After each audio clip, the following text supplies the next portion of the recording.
गुरु प्यारी साध संगत जी, स्वागत है आपका आपके अपने चैनल गुरु नानक साखी पर। आज की इस पावन साखी में हम बात करेंगे उस दिव्य ज्ञान की जिसने हजारों परिवारों के कर्ज की जंजीरों को तोड़ा और झगड़ों की आग को शांत किया।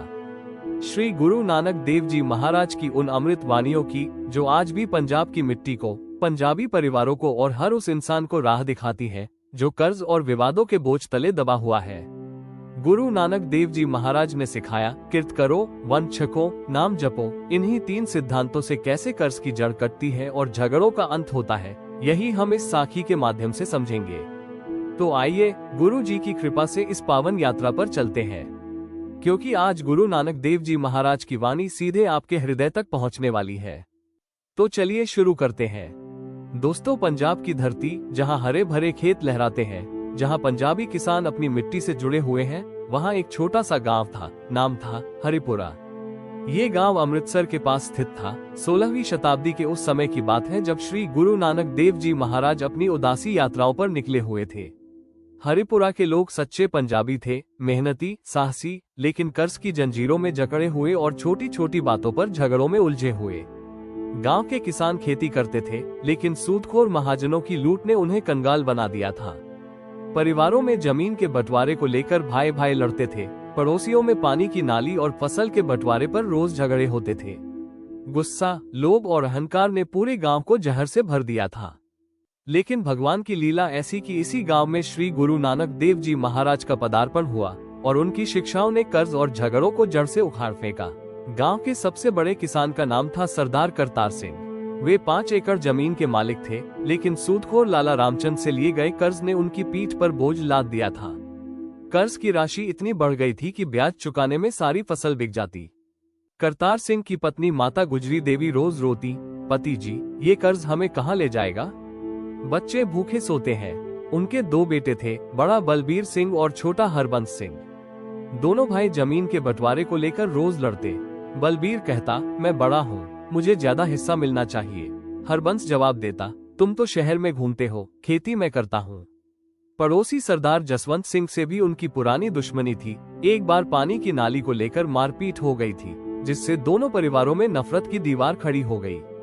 पूरे गांव में ऐसे ही 10-15 परिवार कर्ज और झगड़ों में फंसे थे। लाला रामचंद महाजन गांव का सबसे अमीर आदमी था, लेकिन उसकी दौलत किसानों के खून पसीने से बनी थी। वो कहता, कर्ज चुकाओ वरना जमीन जब्त कर लूंगा। लोग उसे देखकर कांपते थे। एक दिन गांव के बाहर एक बूढ़े पेड़ के नीचे एक साधु विराजमान थे। उनकी आंखों में दिव्य ज्योति थी, चेहरे पर शांति की छाप और वाणी में अमृत बरसता था। वे थे श्री गुरु नानक देव जी महाराज। उनके साथ ही मर्दाना जी थे जो रबाब बजाते थे। गुरु जी ने यात्रा करते हुए हरिपुरा पहुंचकर कहा, ये पंजाब की धरती है जहां सत्य का बीज बोया जा सकता है। गांव के लोग इकट्ठा हो गए। करतार सिंह ने उन्हें देखा और सम्मान से कहा, गुरु जी, आप कौन हैं? हमारे दुखों को देखकर रुक गए। गुरु नानक देव जी महाराज मुस्कुराए और बोले, मैं नानक हूँ, भगवान का दास। मैं तुम्हें वह रास्ता बताऊंगा जो कर्ज और झगड़ों को खत्म कर देता है। लेकिन पहले सुनो, सच्ची कमाई, नाम का जाप और बांटने का गुण, यही 3 सिद्धांत जीवन को बदल देते हैं। गुरु जी ने सबसे पहले लंगर का प्रबंध किया। गांव के सभी लोग, अमीर गरीब, ऊंच नीच, हिंदू मुस्लिम, एक साथ बैठे। गुरु जी ने कहा, संगत, भाई बहन, ये लंगर सिखाता है कि सब बराबर है। लोभ और अहंकार छोड़ो। माता गुजरी देवी ने रोटियां बनाई, करतार सिंह ने पानी परोसा। लाला रामचंद भी आया, लेकिन उसका मन अशांत था। गुरु जी ने अपनी वाणी शुरू की। उन्होंने कहा, किरत करो, मेहनत से कमाओ। वन छको, जो कमाया उसे बांटो। नाम जपो, भगवान का नाम लो। ये तीनों मिलकर कर्ज की जड़ काट देते हैं। लोभ से कर्ज बढ़ता है, झगड़े पैदा होते हैं। सच्चाई से सब कुछ हल हो जाता है। उस रात गुरु जी ने एक कहानी सुनाई जो पूरे गांव को छू गई। उन्होंने दूनी चंद की कहानी बताई, एक अमीर व्यापारी जो लाखों का मालिक था, लेकिन गुरु जी ने उसे एक सुई दी और कहा, इसे अगले संसार में ले जाना। दूनी चंद समझ गया कि धन साथ नहीं जाता। गुरु जी ने कहा, हरिपुरा के भाइयों, तुम्हारा कर्ज भी ऐसे ही है। अगर तुम लोभ छोड़कर बांटोगे तो भगवान खुद रास्ता बनाएगा। करतार सिंह रो पड़े। उन्होंने अपनी कहानी सुनाई, कैसे सूदखोर ने उन्हें फंसाया। गुरु जी ने समझाया, भाई, शोषण से कमाई जहर है। भाई लालो की रोटी सच्ची थी, मलिक भगो की रोटी लूट की। तुम सच्ची मेहनत करो, झगड़े छोड़ो। अगले दिन गुरुजी ने पूरे गांव में घूमकर हर परिवार से बात की। सबसे पहले वे करतार सिंह के घर गए। वहां भाई भाई का झगड़ा चल रहा था। गुरुजी ने कहा, बलबीर और हरबंस, सुनो, अहंकार मत करो। जमीन भगवान की है, हम सब उसके सेवक। बांटो बराबर और मिलकर खेती करो। उन्होंने जपू जी साहिब की पंक्तियां सुनाई। सचता साहिबू साचा, साचा नामू, सत्य का स्वामी सच्चा है, सच्चा नाम। भाइयों ने गुरुजी के चरणों में गिरकर माफी मांगी। झगड़ा खत्म हो गया। उन्होंने जमीन बराबर बांटी और साथ में खेती करने का फैसला किया। फिर गुरुजी लाला रामचंद के घर पहुंचे। लाला ने गुरुजी का स्वागत किया, लेकिन मन में लोभ था। गुरुजी ने कहा, लाला जी, तुम्हारी दौलत किसानों के पसीने से बनी है, क्या अगले संसार में ले जा सकोगे? वन छको, कर्ज माफ करो और खुद मेहनत करो। लाला रामचंद पहले तो चिढ़े, लेकिन गुरुजी की दिव्य वाणी ने उनके हृदय को छू लिया। उन्होंने याद किया कि कैसे गुरुजी ने मलिक भगो को समझाया था, लूट की कमाई से बने भोजन में पत्थर, सच्ची कमाई में अमृत। लाला ने कहा, गुरुजी, मैंने गलती की। आज से कर्ज का ब्याज माफ और आधा कर्ज भी माफ। बाकी किसान मिलकर मेहनत से चुका देंगे। पूरे गांव में खुशी छा गई। कर्ज की जंजीरें टूटने लगी। लेकिन एक झगड़ा अभी बाकी था, सरदार जसवंत सिंह और करतार सिंह के बीच पानी की नाली का। दोनों परिवारों ने गुरुजी से कहा, गुरुजी, आप फैसला करो। गुरुजी मुस्कुराए और बोले, भाइयों, पानी भगवान का दिया है, कोई मालिक नहीं। झगड़ा छोड़ो, साथ बैठो। उन्होंने दोनों को लंगर में बिठाया और कहा, काम, क्रोध, लोभ, मोह, अहंकार, ये 5 विकार जीवन बर्बाद करते हैं। नाम जपो तो ये जाते हैं। गुरुजी ने रबाब पर गीत गाया, नानक नाम चढ़ाए, तिसे चढ़े जे तिसे चढ़े। दोनों परिवारों ने गले मिल लिए। उन्होंने नाली को साझा करने का फैसला किया और मिलकर खेतों की सिंचाई का इंतजाम किया। गांव में बदलाव आया। गुरुजी ने हर रोज सत्संग किया। उन्होंने सिखाया कि सच्ची कमाई से कर्ज नहीं बढ़ता। किसान अब मिलकर खेती करते, एक खेत में बीज बोए, दूसरे में पानी लगाए। औरतें लंगर बनाती, बच्चे नाम जपते। लाला रामचंद ने खुद खेती शुरू की और कहा, गुरुजी की कृपा से मैंने लोभ छोड़ा। अब मैं भी किसान हूँ। पूरे गांव ने एक सहकारी समिति बनाई, जहां फसल बांटी जाती, कर्ज का बोझ कम किया जाता। किसी ने किसी से सूद नहीं लिया। झगड़े खत्म हो गए क्योंकि अहंकार गया, बराबरी आए। एक दिन एक किसान ने पूछा, गुरुजी, अगर कोई फिर कर्ज ले ले तो? गुरुजी ने कहा, बेटा, किर्त करो, मेहनत से कमाओ, जरूरत से ज्यादा मत रखो। वन छको तो भगवान देता है। उन्होंने एक और उदाहरण दिया, कैसे उन्होंने सज्जन ठग को बदल दिया। ठग जो लूटता था, गुरुजी की वाणी से भक्त बन गया। झगड़े भी ठगाई जैसे हैं, मन को लूटते हैं। सत्य बोलो, माफी मांगो। गांव के लोग अब सुबह नाम जपते, वाहे गुरु, वाहे गुरु। शाम को कथा सुनते, फसलें लहलहाई, कर्ज चुक गए, परिवार खुशहाल हुए। करतार सिंह ने कहा, गुरुजी, आपने हमारे जीवन को नया जन्म दिया। कर्ज गया, झगड़े गए, शांति आए। गुरुजी ने जवाब दिया, यह मेरी नहीं, भगवान की कृपा है। हमेशा याद रखो, सच्चा पथ यही है।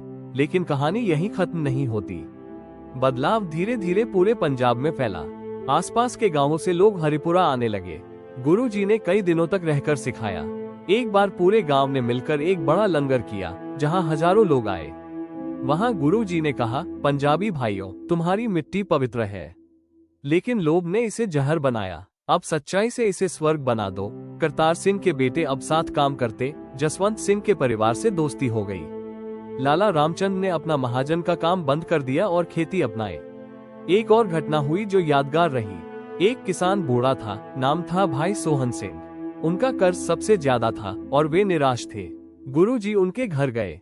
भाई सोहन ने रोते हुए कहा, गुरुजी, मेरी उम्र निकल गई, कर्ज नहीं चुकता। गुरुजी ने उनके कंधे पर हाथ रखा और कहा, भाई, भगवान सब देखता है। तुमने जीवन भर मेहनत की, अब बांटो। गांव वाले तुम्हारी मदद करेंगे। पूरे गांव ने मिलकर उनका कर्ज चुकाया। कुछ ने अपनी फसल दी, कुछ ने मजदूरी की। भाई सोहन रो पड़े और बोले, ये गुरु नानक देव जी महाराज की मेहर है। गुरु जी की शिक्षाएं इतनी गहरी थी कि उन्होंने पंजाबी संस्कृति को नया रूप दिया। पहले जहां जात पात के झगड़े थे, वहां अब सब बराबर। औरतें सम्मानित हुई, बच्चे नैतिकता सीखे। कर्ज का मतलब अब सिर्फ भौतिक नहीं रहा, मन का कर्ज भी चुकाना सिखाया गया, यानी क्रोध और लोभ का। झगड़ों का अंत हुआ क्योंकि गुरुजी ने सिखाया सब में एक भगवान है। लड़ने का क्या मतलब। समय बीता, गुरुजी आगे बढ़ गए अपनी यात्रा पर, लेकिन हरिपुरा गांव बदल गया। आज भी वहां गुरुद्वारा है जहां लोग गुरु नानक देव जी महाराज की वाणी गाते हैं। करतार सिंह के वंशज आज भी कहते हैं, किर्त करो, वन छको, नाम जपो, यही कर्ज और झगड़ों का अंत है। ये कहानी सिर्फ हरिपुरा की नहीं, पूरे पंजाब की है। श्री गुरु नानक देव जी महाराज ने सिखाया कि धन माया है, लेकिन सच्ची कमाई और बांटना मोक्ष है। झगड़े अहंकार से पैदा होते हैं, माफी और सत्य से खत्म। पंजाबी लोग आज भी इन शिक्षाओं पर जीते हैं। मेहनती किसान, सच्चे व्यापारी, एकजुट परिवार।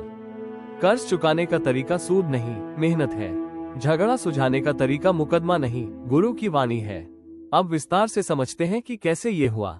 पहले तो गांव में हताशा थी। हर किसान सुबह उठता, खेत जाता, लेकिन मन में बोझ। शाम को घर लौटता तो परिवार में कलह, बच्चे भूखे, पत्नी चिंतित। लेकिन गुरुजी आए तो जैसे अंधेरा चला गया। उनकी एक नजर ने दिलों को जोड़ दिया। उन्होंने कहा, भाई, तुम्हारा कर्ज तुम्हारी गलती नहीं, लोभ की गलती है। अब सच्चा रास्ता अपनाओ। हर सत्संग में वे जपू जी साहिब पढ़ते, आदि सचू जुगादी सचू, सत्य शुरू से, सत्य हमेशा। लोग समझने लगे कि सत्य से कर्ज नहीं बढ़ता। बलबीर सिंह ने एक बार गुरुजी से पूछा, गुरुजी, मैं शहर गया था, वहाँ तेजी से कमाई की, लेकिन झगड़े बढ़ गए। गुरुजी बोले, बेटा, तेज कमाई लोभ की है। किर्त करो, खेत में मेहनत करो, वन छको, गरीब को दो। बलबीर ने शहर छोड़ा, खेती अपनाई। हरबंस के साथ मिलकर उन्होंने नई फसल उगाई, गेहूं, सरसों। फसल अच्छी हुई, आय बढ़ी, कर्ज का आधा हिस्सा चुक गया। जसवंत सिंह की पत्नी ने गुरुजी को बताया, गुरुजी, हमारे घर में रोज लड़ाई। गुरुजी ने उन्हें समझाया, बहन, क्रोध छोड़ो, नाम जपो, शांति आएगी। उन्होंने पूरे परिवार को नाम जपने को कहा। एक हफ्ते में घर की शांति लौटी, झगड़े कम हुए, प्यार बढ़ा। लाला रामचंद की कहानी सबसे प्रेरणादायक थी। वे अमीर थे लेकिन अकेले। गुरुजी ने उन्हें बताया, धन बिना बांटे व्यर्थ है।